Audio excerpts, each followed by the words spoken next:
The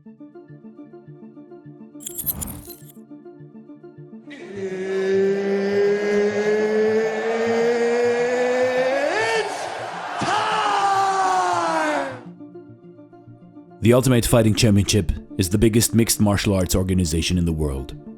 It averages more than 40 events per year and puts on hundreds of fights, featuring some of the best combat athletes in the world. Its three-letter acronym, UFC, is synonymous with fighting and conjures up an excitement that is unique to combat sports.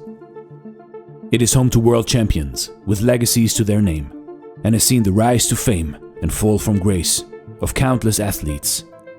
It is both a sport and a form of entertainment, which has turned ordinary people into millionaires and celebrities, even extending its reach into the ranks of Hollywood.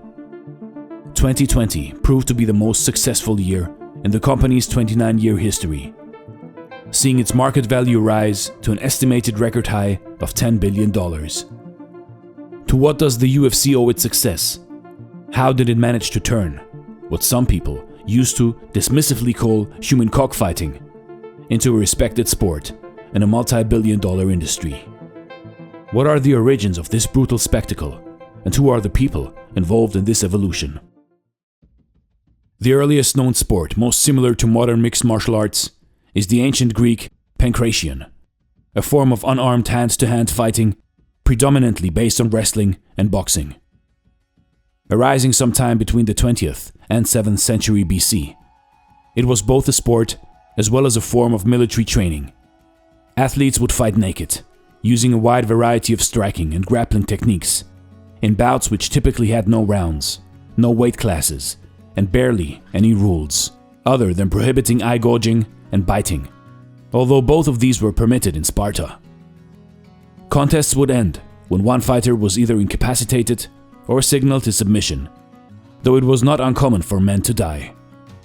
Kicks and punches were allowed, and athletes would regularly get knocked out. It is said, however, that the majority of fights would end in grappling exchanges with one of the athletes submitting to his opponent.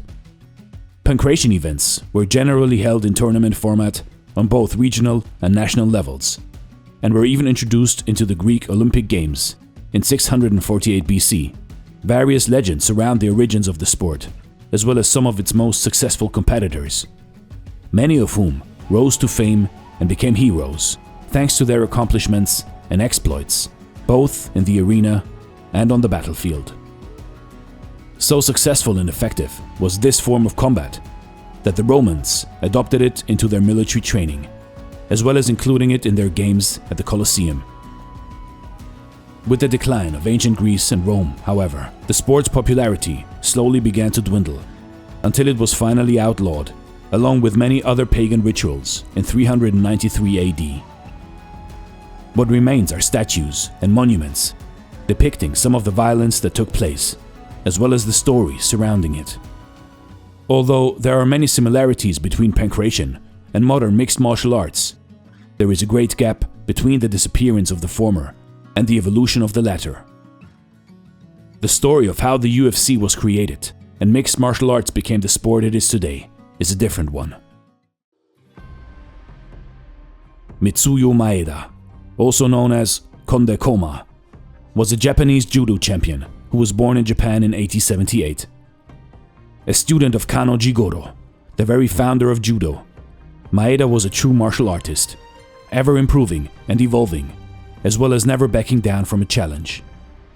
He had been a star pupil at the infamous and prestigious Kodokan Judo Institute in Tokyo, and as such was selected to travel the world in order to represent judo, as well as teach it. Maeda's travels led him to the US, Great Britain, as well as other countries in Central and South America. Along the way, he trained with, taught and fought athletes from different disciplines, such as boxers and wrestlers, almost all of whom had a height and size advantage over the rather unassuming-looking Japanese. He grew accustomed to being the smaller man, and over time added techniques from different sports, particularly Western wrestling, into his arsenal. On the whole, Maeda subscribed to a less sport and more combat-oriented school of judo, one more closely resembling the roots of the art, jujitsu. Jujitsu originally evolved in the feudal societies of 16th and 17th century Japan.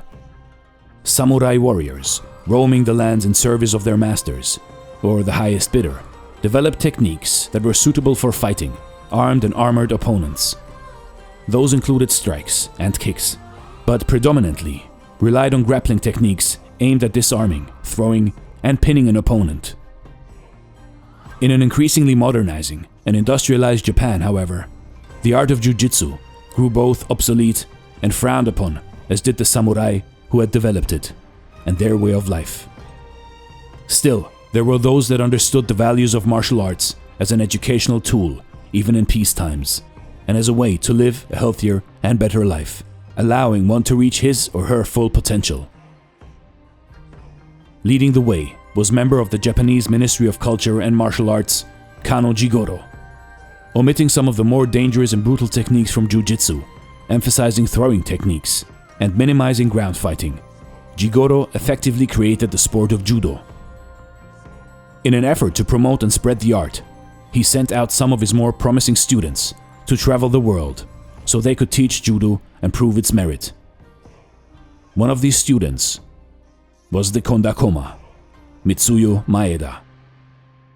Soon after arriving in Brazil, Maeda befriended a businessman called Gracie in 1917 and began teaching the art of jujitsu to his son Carlos. Thus would gradually begin a new era of martial arts. The Gracie era. Carlos Gracie, along with his brothers, most notably Helio Gracie, trained, taught, and revolutionized the sport of judo, or as they knew it, jujitsu.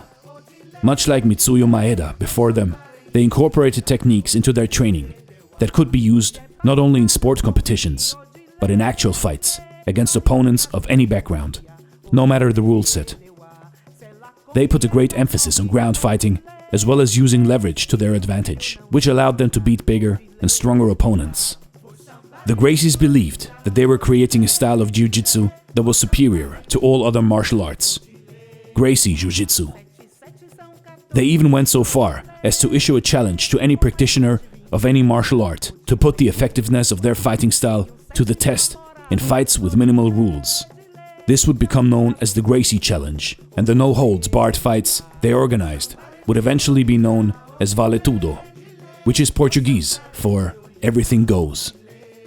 Fighting became something of a family trait for the Gracies, who, through their many challenges and contests, amassed a small following, as well as igniting several rivalries with other local martial arts schools. Rio de Janeiro was the capital of this newfound martial arts craze, which slowly but surely was beginning to make its way out of the underground and into the mainstream. This new wave of jiu-jitsu, however, was about more than just fighting. It was seen as a way of life, a tool meant to improve a person's character and allow them to realize their full potential on and off the mats. Perhaps because of where jiu-jitsu had originally started in Brazil, it was also closely entwined with beach and surfer culture.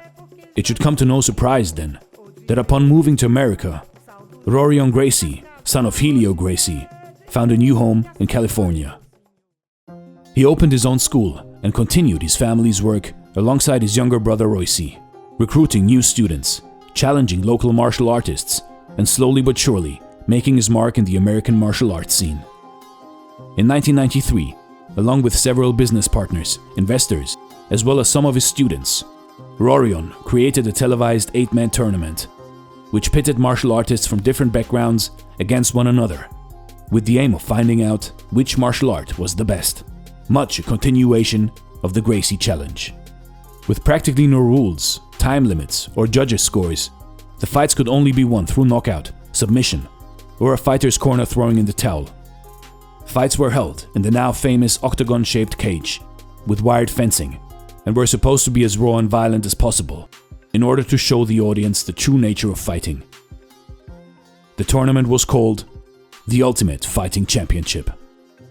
The younger and physically smaller Royce was chosen to represent the Gracie family in this televised event, as it would send a stronger message and underscore the effectiveness of Gracie Jiu-Jitsu if a smaller man were to win the tournament, which he did. This set the stage for a series of sequels, some of which were also won by Royce. Gradually, a broader spectrum of more and more athletically accomplished competitors looking to prove themselves was drawn to this ultimate challenge, as well as the increasing prize money. Minor rules were implemented, meant to improve fighter safety, as well as make the tournaments more appealing to a wider audience. With this greater exposure, however, came heavy criticism, which promptly drew stricter government regulation. This led to several US states banning so-called no-holds-barred events in 1997. In response, the UFC began working more closely with state athletic commissions towards the implementation of unified rules for mixed martial arts. The introduction of weight divisions, timed rounds, mandatory gloves, as well as the prohibition of several techniques deemed too dangerous, were among the many changes made to ensure the gradual transition of MMA from a violent spectacle to a serious sport. In 2000, casino executives Frank and Lorenzo Fertitta bought the UFC for $2 million and instated childhood friend and fight promoter and manager Dana White as the company's president. This ushered in a new era for the UFC, which slowly but surely saw it overcome its precarious financial situation as well as establish itself in the public eye. Over the next few years, the company kept growing its brand, visiting new countries, and maintaining its place as the world's premier MMA organization through the acquisition of smaller international organizations such as Pride, M1, and the WEC, as well as through innovations such as the addition of several women's weight classes. In 2016, the UFC was sold for an astonishing $4 billion, marking the largest sale of a franchise in professional sports history. Throughout these ups and downs, the sport itself has seen a steady evolution, as one generation of fighters has been replaced by another, each starting to train at a younger age. Athletes of increasingly higher calibers, who otherwise might have chosen different sports, have decided to pursue MMA as a career. Over the years, this has led to a gradual shift in preferred fighting styles and a better understanding of what works inside the octagon and what doesn't.